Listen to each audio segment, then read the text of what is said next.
Next जो है जितने भी इंजाइम्स होते हैं वो एक मखसूस किस्म का काम सर अंजाम देते हैं, उनका एक मखसूस फंक्शन होता है, क्योंकि लिविंग बॉडी में डिफरेंट टाइप्स ऑफ सिस्टम काम कर रहे होते हैं, तो उन सिस्टम को चलाने के लिए डिफरेंट टाइप के जो इंजाइम्स होते हैं वो इन्वॉल्व होते हैं। क्योंकि सिस्टम सारे मुख्तलिफ हैं, तो सारे सिस्टम में जितने भी केमिकल रिएक्शंस हैं वो डिफरेंट हैं, तो इस हिसाब से जो इंजाइम्स होते हैं वो भी डिफरेंट होते हैं, और तमाम ही इंजाइम्स का काम जो होता है वो केमिकल रिएक्शंस को स्पीड अप करना है। ठीक है, अच्छा, इस क्योंकि मैंने आपको ये बात बताई हुई है कि जितने भी इंजाइम्स हैं उनमें वो प्रोटीन से बनते हैं। ठीक है, लेकिन जितनी भी प्रोटीन्स होती हैं लिविंग बॉडी में वो इंजाइम्स नहीं हो सकते।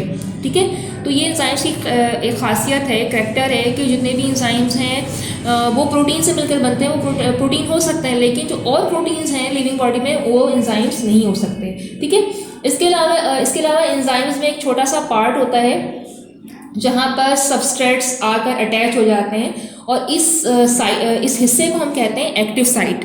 क्या कहते हैं हम इसको?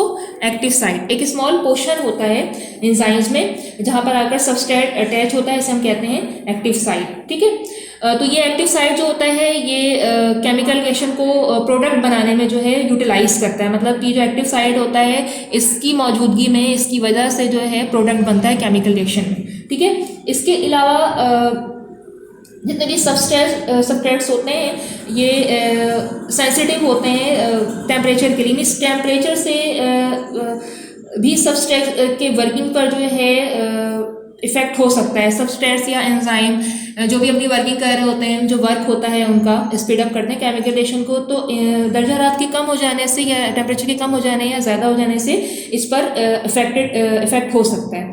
ठीक है, इसके अलावा जो नेक्स्ट कैरेक्टर है वो ये है, कुछ एंजाइम्स को काम करने के लिए कोफैक्टर्स की भी ज़रूरत होती है, यानी कोफैक्टर्स जो है इन्हें दरकार होते हैं, और ये सारे जो कोफैक्टर्स होते हैं ये नॉन प्रोटीन्स मुरक्कबात या कंपाउंड्स कहलाते हैं। नॉन प्रोटीनी कंपाउंड्स कहलाते हैं। ये ऑर्गेनिक भी हो सकते हैं या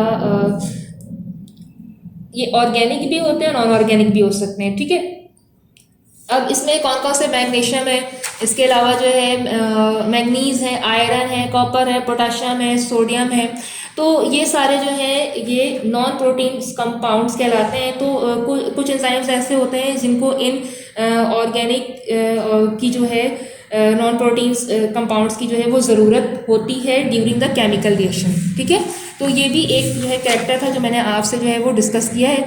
इसके अलावा कुछ ऐसे एंजाइम्स होते हैं जो एक ख़ास तरतीब में एक के बाद मतलब तरतीब के साथ एक के बाद एक काम करते हैं और एक ख़ास किस्म का प्रोडक्ट प्रोड्यूस करते हैं, और इस तरतीब को हम कहते हैं मेटाबॉलिक पाथवे। ठीक है, मतलब एक ख़ास अरेंजमेंट में जो एंजाइम्स जो अपना वर्क कर रहे होते हैं, और इस अरेंजमेंट को हम कहते हैं मेटाबॉलिक पाथवे। ठीक है, अच्छा, बहुत सारे ऐसे एंजाइम्स भी होते हैं जिनकी एक्टिविटी में जो इजाफा होता है वो किसी स्टिमुलस के ज़रिए होता है, किसी स्टिमुलाई के ज़रिए होता है। आपको पता है स्टिमुलाई की वजह से भी जो बहुत सारे स्टिमुलाई ऐसे होते हैं जो कि जिनकी वजह से एक्टिविटीज़ चेंज होती हैं चीज़ों की। ठीक है ना, आप लोगों को स्टिमुलाई भी मैंने पढ़ाया हुआ है लास्ट के लेक्चर्स में, आप याद कीजिएगा कि स्टिमुलाइज क्या होते हैं, स्टिमुलस क्या होते हैं।